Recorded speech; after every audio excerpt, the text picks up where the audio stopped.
pravidelně samozřejmě u tohohle auta. Tady je špatný přístup k těm motorům jako velmi, tady se to dělá na autě, ale tam to není potřeba. Ty na to, že si nikdy nebol žena, ty si odborník, jaký velký na ty rozvody. To je jako... To je velmi podle. Ty odborník na rozvody bych měl být já. No, nevím, s těma prachama, na který tě to vyšlo. To je pravda, jako.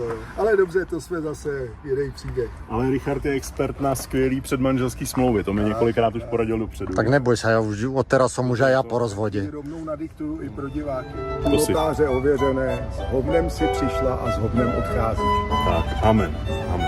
Tím bych zakončil. Ze srdce spadnul mi kámen. Rovno na koule.